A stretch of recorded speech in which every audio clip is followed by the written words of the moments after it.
왜 사람들은 예수님을 믿지 않을까?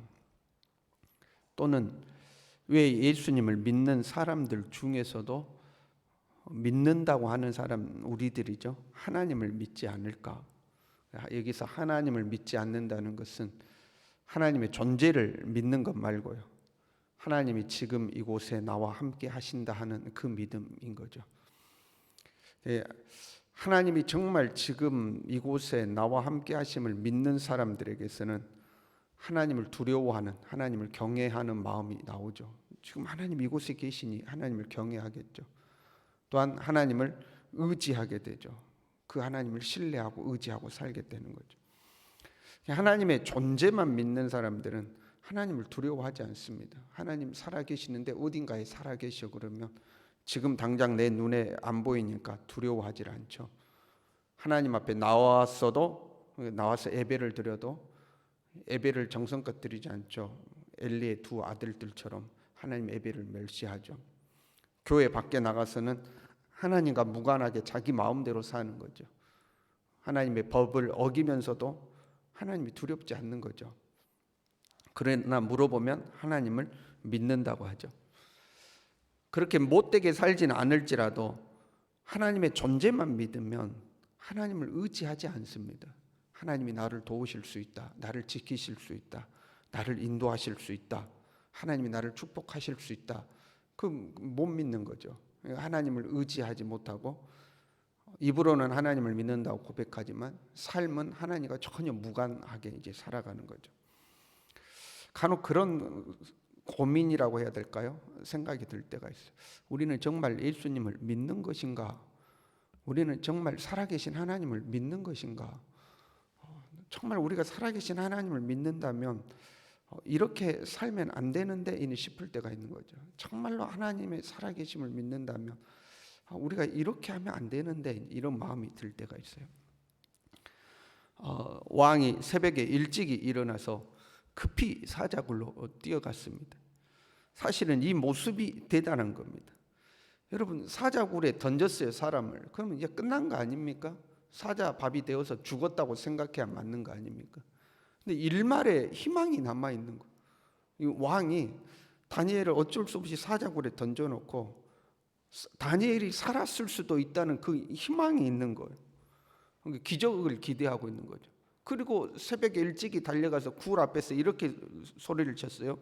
살아계시는 하나님의 종 다니엘아, 네가 항상 섬기는 네 하나님이 사자들에게서 능히 너를 구원하셨느냐.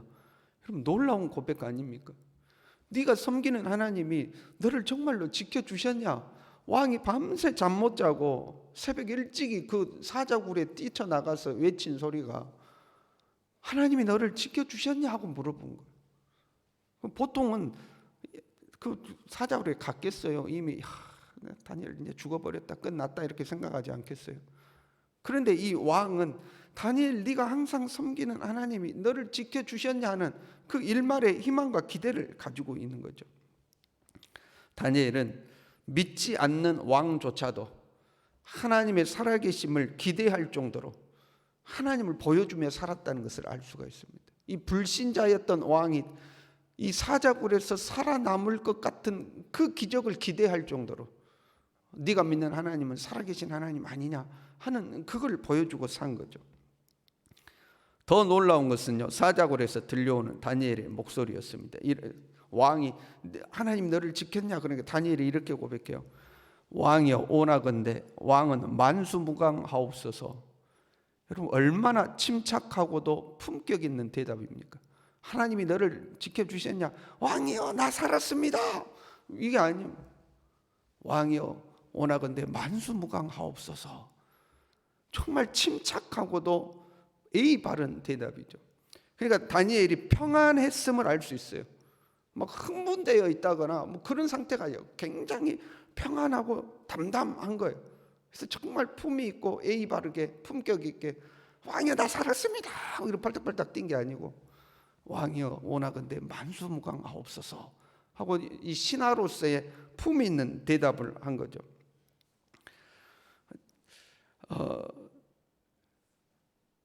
고난의 한가운데서 기적의 한가운데를 보여주고 있는 거예요.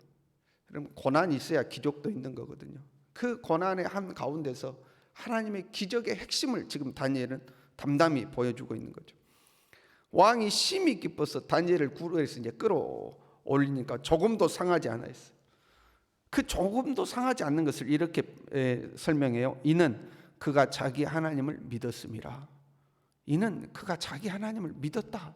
믿었기 때문에, 하나님 믿었기 때문에 그렇게 돼. 여기서 하나님을 믿었다는 말은 하나님의 존재를 믿은 것이 아니죠. 하나님 어딘가에 살아계실 거야, 그 존재를 믿은 게 아니에요. 오히려 왕이 이렇게 이야기하죠. 네가 항상 섬기는 하나님의 종 다니엘아. 네가 항상 섬기는 하나님의 종 다니엘아. 네가 항상 섬기는 네 하나님의 사자들에게서, 하나님이 사자들에게서 능히 너를 구원하셨느냐. 네가 항상 섬기는 살아계신 하나님, 이렇게 이야기를 하고 있죠. 16절에도 보면요, 네가 항상 섬기는 너의 하나님이 너를 구원하시리라, 이렇게. 그러니까 다니엘이 하나님을 믿었다는 것은 어딘가에 살아계시겠지 이게 아니고 항상 섬기는 하나님이었어요. 항상 섬기는 하나님, 이 두 단어가 굉장히 중요해요. 항상 섬기는. 일주일에 한 번 얼굴 보는 하나님이 아니었어요. 항상이었어요. 항상. 교회에 있든지 집에 있든지 직장에 있든지 어디를 갔든지 항상이었죠. 우리는 항상 하나님을 섬기고 믿죠. 왜냐하면 주님이 우리 안에 계시기 때문에 그렇죠. 내가 여기 있고 하나님이 어딘가에 있는 게 아니고 주님은 우리 안에 계시죠. 그러니까 우리는 항상 주님과 함께 살아가는 거죠. 보이는 곳이나 보이지 않는 곳에서 변함없이, 사람들이 보이면 잘하는 것 같고 안 보이는 곳에서는 엉뚱한 짓 하는 게 아니라 주님이 내 안에 항상 계시니까 항상 그 하나님 앞에 살아가는 거죠. 항상 하나님 앞에 살아가되 하나님을 섬긴다, 이렇게 써요. 항상 섬기는 하나님을 섬기는 거죠. 그럼 우리는 하나님을 섬기는 사람인가, 하나님을 필요로 하는 사람인가, 이걸 구분할 수 있어야 돼요. 나는 하나님을 필요로 하는가, 나는 하나님을 섬기고 있는가. 보통 우리는 하나님을 필요로 하죠.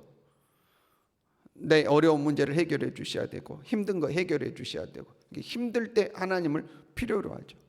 근데 필요로 하면요, 내 필요가 없어지면 나의 필요를 채워주는 존재도 필요가 없게 되는 겁니다. 그리고 필요로 할 때는 조건을 걸 때가 많이 있어요. 하나님이 이렇게 해주시면 내가 이렇게 하겠습니다. 또는 내가 이렇게 했으니까 하나님도 나에게 이렇게 해주셔야 됩니다. 물론 하나님은 우리에게 언약을 주셨죠.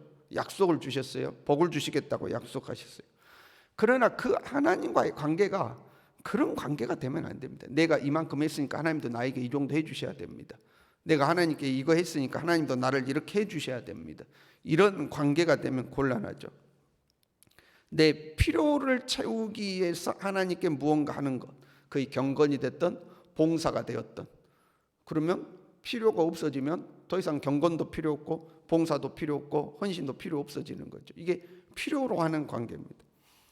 하나님을 섬긴다는 것은 나의 필요에 의해 사는 것이 아닙니다. 하나님이 나의 주인이니까 나는 하나님을 섬기는 겁니다. 그건 당연한 거고 자연스러운 겁니다. 하나님은 마땅히 섬김을 받아야 하는 분이니까 나는 하나님을 섬기는 거죠.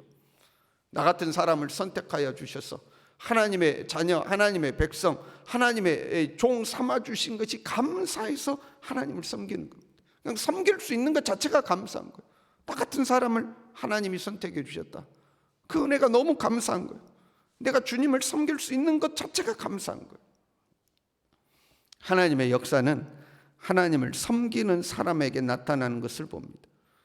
우리가 하나님의 살아계심을 믿는다면 그 하나님을 섬기며 살 수 있어야 됩니다. 하나님을 필요로 하는 것과 하나님을 섬기는 것, 관계의 깊이가 완전히 다른 겁니다. 관계의 깊이가 완전히 달라요. 하나님을 필요로 하는 사람과 하나님을 섬기는 사람. 우리는 하나님을 섬기는 사람이 돼야 되겠죠. 왕이 완전히 뒤집어졌습니다. 당장 다니엘을 참수한 사람을 끌어다가 그 처자들과 함께 사자굴에 집어넣어 버렸어요. 보세요. 왕이 다니엘을 사자굴에 넣을 수밖에 없었던 것은 금령과 법도를 어겨서는 안 된다는 것 때문이었습니다. 그 사람들이 와서 압력을 행사한 거죠. 협박한 거죠. 왕이라도 금령과 법도를 어기면 안 됩니다. 이거 탄핵감입니다. 이렇게 한 거 아니에요. 그런데 다니엘이 살아난 걸 보고 금령이고 법도고 필요가 없는 거예요. 당장 집어넣어요. 어떤 죄를 정하고 절차가 있어야 되지 않겠습니까? 사람을 사형에 처하려면 너는 유죄 판결을 내려야 되고, 네가 이런 법을 어겼다, 유죄 판결을 내려야 되고, 그 법을 집행하는 과정도 필요하지 않겠습니까? 그게 법도 아닙니까? 그런데 왕이 금령과 법도가 필요가 없어요. 그냥 싹 다 집어넣은 거예요. 살아계신 하나님을 경험했기 때문에 그런 거예요. 살아계신 하나님을 경험했기 때문에 왕이 완전히 뒤집어져 버린 거예요. 왕의 신앙 고백이 26절에 이렇게 되어 있습니다. 내 나라 관할 아래에 있는 사람들은 다 다니엘의 하나님 앞에서 떨며 두려워할지니 그는 살아계시는 하나님이시요 영원히 변하지 않으실 이시며 그의 나라는 멸망하지 아니할 것이요 그의 권세는 무궁할 것이며 그는 구원도 하시며 건져내기도 하시며 하늘에서든지 땅에서든지 이적과 기사를 행하시는 시.